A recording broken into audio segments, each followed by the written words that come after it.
Oke, baiklah saya akan jelaskan bagaimana mengolah mengenai uji dua sampel bebas ya, yang menggunakan uji non parametrik.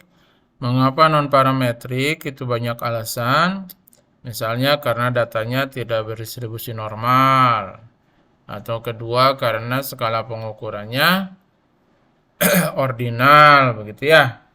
Nah, di sini kan dicontohkan ya, ada skor ya dari kelompok yang tidak mendengarkan musik ini ya, dibandingkan dengan skor dari yang mendengarkan musik. Nah, oke, karena unit sampel yang lebih banyak itu adalah yang tidak mendengarkan musik. Ini kan ada berapa nih? Ada 7. Maka ini nanti dianggap sebagai X ya, sebagai kelompok kontrol. Jadi yang lebih banyak itu yang kita menjadi perhatian, gitu ya. Ini nanti yang kedua ya, yang kelompok kedua. Nah, nanti ini kita coba akan masukkan datanya. Kalau memasukkan datanya itu tidak seperti ini, tidak menjadi dua kolom seperti ini, melainkan nanti harus menjadi seperti ini, ya. Jadi lihat di sini, kolom pertama itu adalah skor, yaitu skor dari setiap tikus kalau nggak salah ini kan ceritanya ya. Jadi ini adalah skornya, ya sampai sini. Kemudian kolom kedua itu adalah penanda kelompoknya, ya. Jadi dibikinnya menjadi seperti ini layout datanya, ya. Susunan datanya, cara memasukkannya seperti ini. Nah, tadi kan yang lebih banyak yang tidak, jadi kita taruh di atas, ya. Yang lebih banyak itu kita taruh di atas, kemudian yang sisanya kita taruh di bawah. Jadi layout datanya seperti ini. Oke, sekarang kita akan olah menggunakan JAS, ya. Kita panggil datanya. Nah, ini datanya sudah ada. Langsung di sini bisa diidentifikasi oleh JAS bahwa yang skor ini dia interval, yang kelompok ini dia nominal ya. Nah, sekarang kita akan menguji uji dua sampel bebas secara non parametrik, yaitu menggunakan uji namanya Mann-Whitney. Hipotesisnya adalah kalau yang tidak mengerjakan itu yang tidak mendengarkan itu dia skornya lebih lebih apa tadi hipotesisnya? Nah, ini ya. Apakah kelompok yang diberi musik lebih tinggi dari yang tidak diberi musik ya? Jadi berarti kan apakah yang tidak itu lebih rendah gitu ya daripada yang diberi begitu ya. Jadi yang tidak ini lebih rendah daripada yang ya. Itu hipotesis yang ingin kita uji. Itu yang kita letakkan sebagai hipotesis alternatifnya. Oke. Jadi kita pilih ke t-test, ke independen ya. Kemudian kita pilih sebagai dependennya adalah skornya, sebagai groupingnya adalah kelompoknya. Nah, seperti ini. Ya, karena kita mau pakai non parametrik, kita pilihnya jangan student, kita pilihnya Mann-Whitney. Udah gitu aja ya.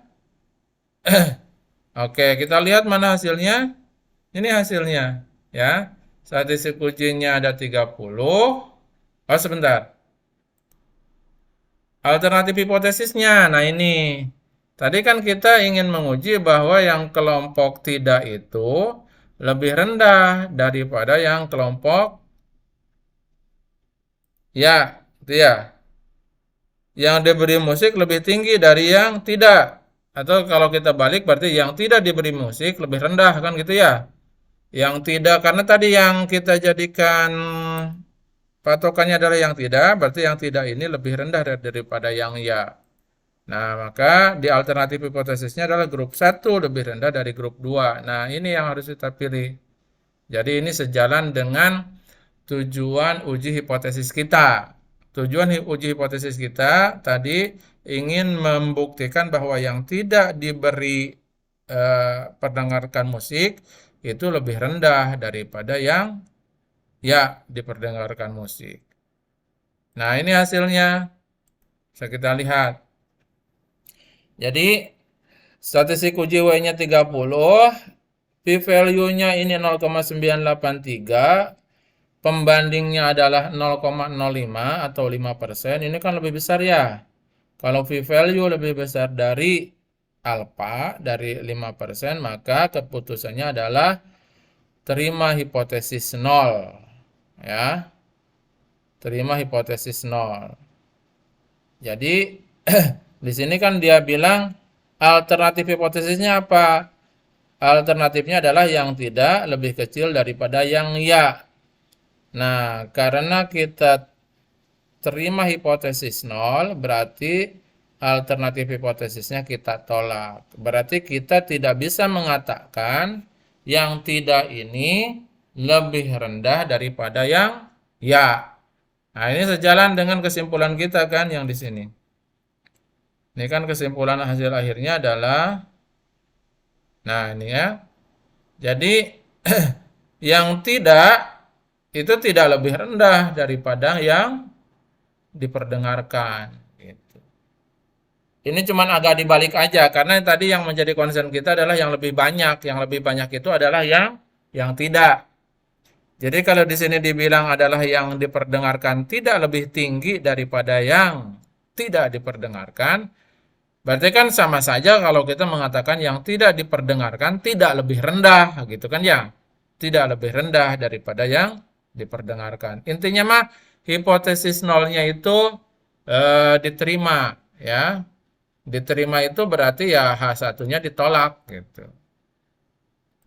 Nih, karena dia p-value-nya besar. Nilai W ini 30 sama persis dengan yang kita kalau hitung secara manual. Ini kan 30 juga tuh ya. Cuman di sini notasinya T, kalau di dalam JAS dia notasinya